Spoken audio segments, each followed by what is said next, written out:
श्री गणेशाय नमः।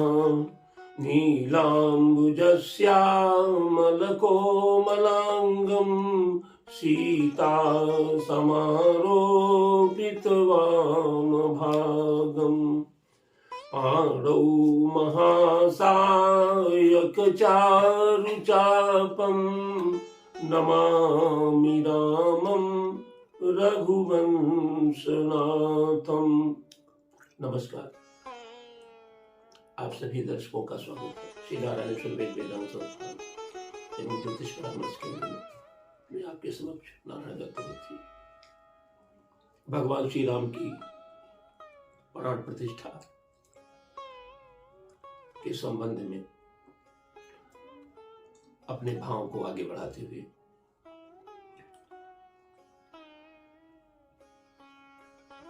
गुरु वशिष्ठ जी के द्वारा और ब्राह्मणों के द्वारा भगवान का राज तिलक किया जाता है और वेद मंत्र की ध्वनि चारों तरफ सुनाई पड़ती है।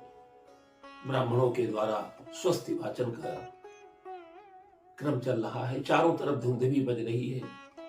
आकाश से देवगण पुष्प वर्षा कर रहे हैं और जिस दरबार में भगवान प्रभु बैठे हैं वाम भाग में माता जानकी विराजमान है। भरत लक्ष्मण शत्रुघ्न इत्यादि भाई सब उनकी सेवा में हैं। अंगद हनुमान सुग्रीव आदि सब उनकी सेवा में हैं। कोई चमर लिए है, कोई छत्र गए है और उनकी सेवा भगवान की करते हुए दिखाई पड़ रहे हैं। गोस्वामी जी महाराज ने बड़ा सुंदर वर्णन किया है क्या हो रहा है उस समय जब भगवान बैठे, उनका तिलक किया गया, जय जयकार हुई, तो उस समय नगाड़े आकाश में धुंध भी बजने लगी कि नभ धुंध भी बाजई विपुल गंधर्व किन्नर गावही नाचही अप्सरा वृंद परमानंद सुर मुनि पावही। अप्सराएं नाच रही, गंधर्व गान कर रहे, देवता धुंध भी बजा रहे। भरतादि अनुज विभीषणांगद हनुमदादि समेत ते कहे छत्र चामर व्यजन धनु हसी चर्म शक्ति विराजते। श्री सहित दिन कर वंश भूषण काम कर बहु शोभई नव अंबुधर बर गात अंबर पीत सुर मुनि मोहई। नव अंबुधर मुकुटांगदादि विचित्र भूषण अंग अंग ही प्रति सजे अम्बोज नयन विशाल उर भुज धन्य नर निरखंति जे। सुंदर कमल के समान नेत्रों वाले भगवान प्रभु श्री राम और माता जानकी सीता, भरत लक्ष्मण शत्रुघ्न सहित चारों भाई, चरणों में हनुमान जी, सुग्रीव अंगद आदि वानर और समस्त वहां के अयोध्या पुरवासी ब्राह्मण ऋषि वृंद देव वृंद आकाश से वर्षा करते हुए, आकाश में नगाड़े धुंध भी बजते हुए अप्सराएं गाती हुई।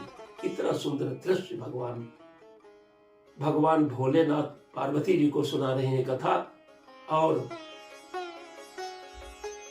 कागभुसुंडी जी गरुड़ जी को सुना रहे। कागभुसुंडी जी कह रहे हैं कि हे गरुड़ कि वह शोभा समाज सुख, वो जो शोभा थी और उस समाज का जो सुख था, कहती न बनई खगेश बर नहीं शारद शेष किमी सोरस जान महेश।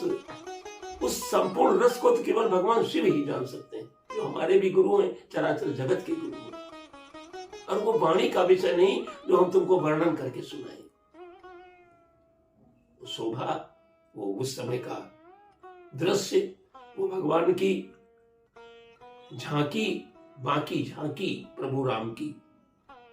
आज हमको वही ध्यान आ रहा है कि 22 जनवरी को रामलला की जिसमें प्राण प्रतिष्ठा होगी, कुछ ऐसा ही दृश्य होगा। ब्राह्मण ऋषिवृंद देववृंद आकाश से उनकी सेवा करेंगे। यहां तक अयोध्या में जब बानर, भालू, हिरण, गिलहरी, नाग ये सब दिखाई पड़ रहे हैं, गीध, जिनका भी भगवान से संबंध है, किसका भगवान से संबंध नहीं है, वो सारे के सारे प्राण प्रतिष्ठा देखने के लिए लालायित हैं। अयोध्या का कण कण इस समय राममय हो रहा है और उससे बाहर हमारा समस्त उत्तर प्रदेश, भारतवर्ष और विश्व के तमाम देशों में भगवान राम की इस प्राण प्रतिष्ठा की और मनाई जा रही। आज से ही समस्त मंदिरों में स्वच्छता अभियान चला करके और सुंदर भजन कीर्तन का आयोजन किया जा रहा है। कभी हम लोगों ने कल्पना नहीं की थी, हम लोगों ने तो बड़ा विचित्र दृश्य देखा था, उसका हम स्मरण भी करना नहीं चाहते, जो 32-35 वर्ष पूर्व अयोध्या में होना था। आज प्रभु की ये कृपा हुई है, प्रभु राम की ये दया हुई है, उनकी अनुकंपा हुई है, जिसको वो सेवा का अवसर दिए हैं। आज के समय में अयोध्या भव्य रूप से तैयार है, भगवान राम के स्वागत करने के लिए तैयार है।